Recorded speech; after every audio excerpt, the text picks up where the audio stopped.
Hello everybody, hope you're all okay. I've just been given this book. It's Golden Valley by Doris Una Ball. Now this is a place in Derbyshire, and this is a place where my mum was born and all the family lived there. And it's a lovely little place, Golden Valley. It was very industrialised at one point, lots of little cottages, and I can remember my mum telling me about the little cottages. I remember seeing my mum's one of the little cottages that my mum lived in, opposite a pub called the Newlands, and then a few years later they demolished that row. I think they widened the road a little bit and they took one of the bridges out. She was born right near the canal, so she had all that interest on a doorstep. And also there was the very big hotel, public house, over the road from where she lived. A very good tight-knit community as well.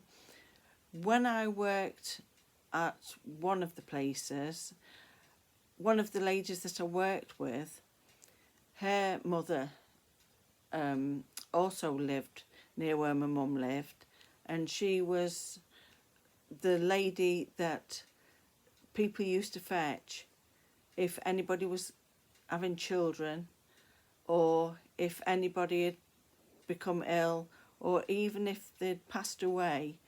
She was the woman that they used to fetch to lay people out and wash them, because they used to put people that had passed away, very often they'd put them in what was called the parlour. You'd have a kitchen and then a parlour. They really were 2 up and 2 down. So you'd have 2 bedrooms upstairs, and you'd have the kitchen and what was called the parlour. And my mum always called what we'd probably call the lounge or the front room, it was always called the parlour when I was little. And it's funny because when I saw my brother-in-law the other day, he said that he could remember the first time he came round. He was courting my sister, who's older than me, and he said, I can remember your mum invited me into the parlour, and he said you were all sat there. And it's funny, my mum always used to call it the parlour, and it's mentioned in here that they called them the parlour. So that's the picture of the row of houses. These were for the ironworks that was near. They'd got all the workers in the cottages, and it was like a model village. And of course the people who owned the ironworks, they wanted to have everybody that worked there living right near where they worked, so they provided the little cottages. Well, there was about 12 in my mum's family, and of course there was only 2 bedrooms, so you can imagine the chaos that must have caused. But they thought nothing of it because everybody was the same. If you live in an environment where everybody is living in the same condition, then you don't think you're worse done to because you're all the same. So going back to these 2 books, well, I've got this one here, and this one was the first one that I ever had, and the lady who wrote this book was a friend of my mum's. But this one, my friend's mother-in-law lived near my mum, and she's just passed away. So I've been sent these 2 books. I'd already got the other one, but I hadn't got this. So I just thought I'd read a little bit out for you. During the early part of their marriage, my parents lived with my maternal grandparents at number 12, which was the end house of the second row. This was where I was born in 1926, same year that my mum was born. It was a really large house with 8 bedrooms where my grandparents had brought up their large family.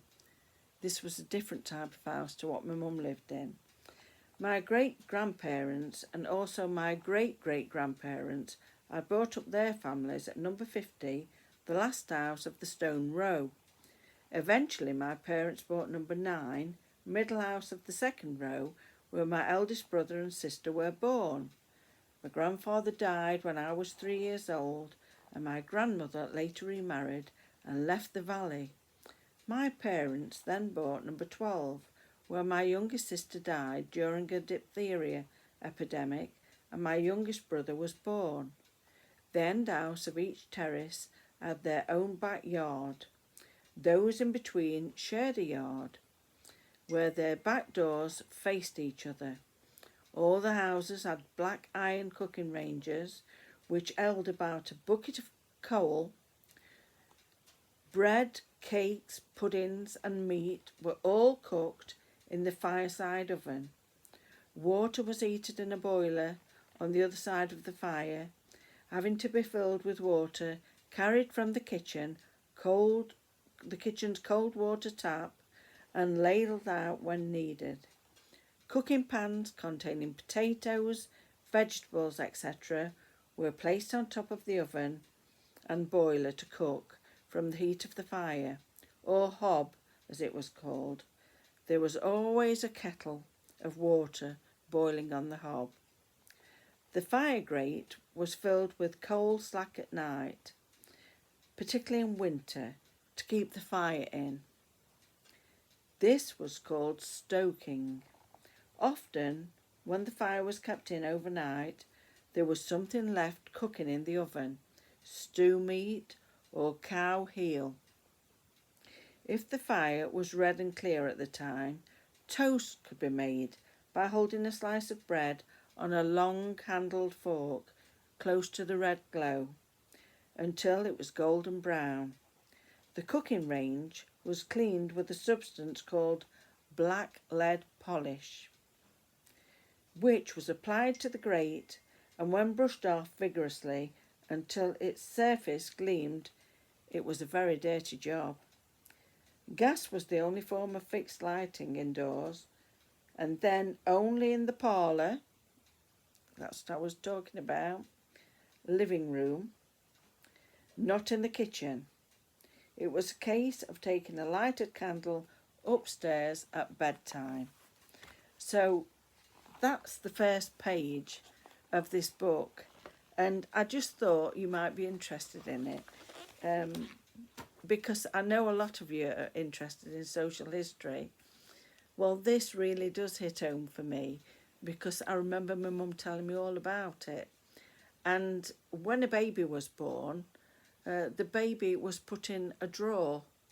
They'd take a drawer out of the chest of drawers, the bottom one, and then they'd line it with something soft, probably a feather pillow or something, and then the baby would have to sleep in the drawer.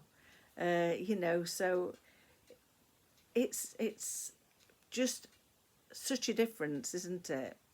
Make, do and mend.